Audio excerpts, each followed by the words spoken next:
It's Lightning 100. That was Passenger Hell or High Water. When you're doing live radio from a fest, you know what? Come what may, we're going to have a blast. We're at Pilgrimage, Harlansdale Farm down here in Franklin, Tennessee. And I am joined by somebody who you did hear on the station from afar. What I did during your set, which is right over there, I held up the mic for just a minute to get a taste. That's awesome. Because you were playing one of your hit singles that we've spun so many times. I think Starfire. I was like, hey, we got to pay attention to this now, Yay. not me. So Caitlyn Smith, thank you for swinging by. Great set today. I heard it from afar. Thank you so much. What's your post-stage feeling, right? Like today and in general. I would love to know, what do you feel like right when you're done playing? There's definitely like a high that you're on after getting off the stage. Very sweaty. Yeah. Very sweaty so today. fitting in. So exactly. You also look incredible with this Thank outfit. you. I'll say outfit as a Midwestern genial Yeah, guy. nice outfit. Oh, like it. no. Okay, you have to stay on for the rest of the hour if you're going to be doing this bit with me. Okay. Caitlyn, not a lot of people put me back on my heels, but you did it. Oh, I All love right. So, Caitlyn Smith, you got a record called Starfire, right? That's the album title? Yes. Okay. Yep. When you're thinking like, all right, I'm going to title the record after one of the songs, are you like, the song better be Money? Do you have that sort of like process in your mind, or does it just happen more organically? Actually, this song was written, and then I knew it needed to be the title You knew track, like just because the word and what it meant. Yeah. I imagine you're a wordsmith, because I feel like to write songs for all the sorts of people that you have, you're probably poring over lyrics. Are you somebody that's a big editor, like you write your version 1 and then work on it, or do you like to catch it one day and call it good? Yeah, I like to catch the wave. You do? Definitely. Yeah. I don't like to overthink it too much. I mean, if it's something that maybe I feel like I messed up the first time, like I'll go back and edit it, but it's pretty rare. Like if you had too much grain belt or something? Yeah. Too much grain belt, right.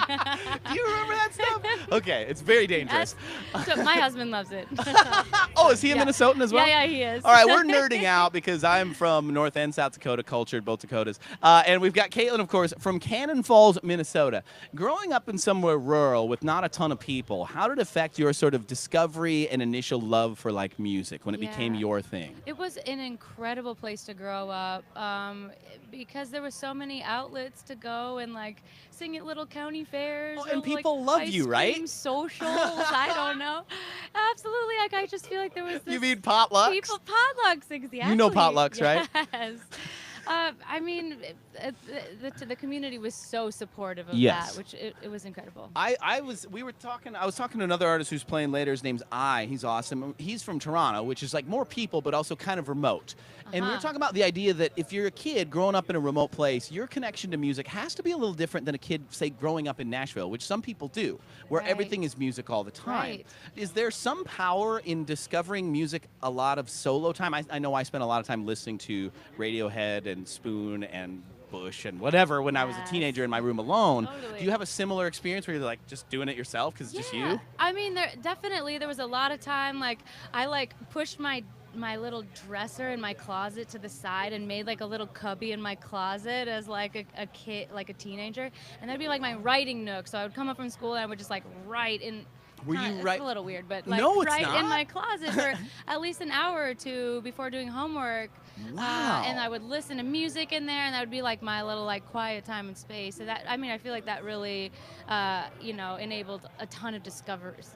Do you have now that kind of little sort of space where you would go and consume music and make your own writings? I don't have a cubby. You don't have a cubby now? I feel like you really should get some fancy professional cubby with like a Neve console or something. That's a Nashville way to do it. So yeah, exactly. But I feel like inspiration can come anywhere, and I find that it hits you when you're out living life, when you're traveling, and when you're hanging with friends, Are you somebody now that, you've got your own solo career and you're crushing and you have songs that people now are knowing when you go to play them at gigs and you're touring and playing different dates? Do you find it doable to write really on the road or not for you? Like writing new stuff? You know what? This year has been really hard for it, but I definitely make sure to carve out time when I come back home because I miss it and I crave it.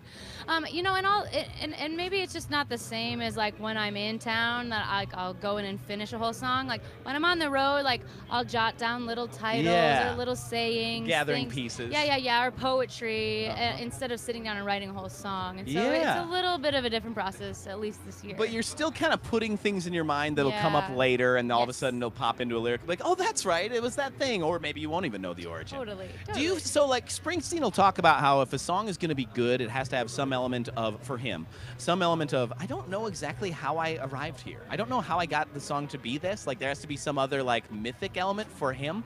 Are you somebody that finds that vibe, or is it more like, hey, I get up, I do a job, I can craft a song? You know what I mean? Are you one or the other or both? In order, like I can just go on Music Row and go craft a song. You say it like it's so easy. No. I mean, but there's a but difference. It is for you. There's a difference of songs that I want to sing and I want to record as well. Like it has to have a connection. It has to have guts. And I feel like that's the same thing that he's kind of talking about. It's almost this mystical, like, I don't know why I love this, but I love it. Yeah. I want to sing it. I have to sing it. So. And to be able to get that with a song that you wrote is really saying something. I think as an artist, to me, if you can actually please yourself, you're doing something well. Yeah. Is there truth in that? Now, you're somebody that's actually had success writing for yourself and for other artists. Is there truth in that you got to make something that you genuinely just love? I think that is exactly what you have to do. Well, because I think, here's the deal. I tried it the other way. Yes. Like when I moved to town, like that's the I thing. tried making a couple records and making records that I thought other people wanted me to hear from me. Like this is maybe what I think the radio wants to hear. Yeah. And it just didn't feel like totally honest, and I didn't totally love it. Yep. And so when I went in to make the whole Starfire record, I was like, I'm just gonna cut songs that I love and connect with, and not really think about anything else. So cool. And so that's what we got with this. Well, and to be able to disconnect at points from the business part of it, I think is so crucial. If we're always thinking about a market as a writer, and this is Lightning 100, so we can talk about these things. If we're always thinking about a market, then you're not really writing for anybody in particular. You're writing for your idea of what someone is, and that's not real. You know what I mean? Right, totally. I love talking to people who are songsmiths like yourself about that actual process. So thank you for going down that road with us. So Caitlyn Smith, you've got, are you staying out on the road? Are you staying busy through the rest of the year? This is where a lot of biz slows down. Yeah, so I'm currently 7.5 months pregnant. I saw, it's amazing. Big old belly. And you're wearing leather, right? I'm wearing, it's like not real leather. Hey, it's kind of breathable. Close enough for camp, to use a Kermit Culver saying. I love it. Bismarck, North Dakota, right there. That's my dad's name. That's amazing. I love that. Yep. You ever been to the Black Hills in South Dakota? Yes, we used to vacation there all the time. Is it not the most beautiful place? So beautiful. I haven't been in a while. I would like to go. There's something about it. If I'm Special. gonna go back to the Dakotas, one, I'll see my parents. I love them. Get some and then Black two, Hills gold. Those Black Hills gold. And then I want to go to a potluck. And what should I eat? Maybe a mismash in a large pan of different like a foods. Teeter tot hot dish. That's all. That's you are so on it, Caitlyn Smith. Check out her record. It is called Starfire. It is fire, front to back, and be on the lookout for more dates coming down the road. Caitlyn, thank you so much for taking the time. Thank you for having me. It's been a great joy. Here's your tune, Starfire, on Lightning 100.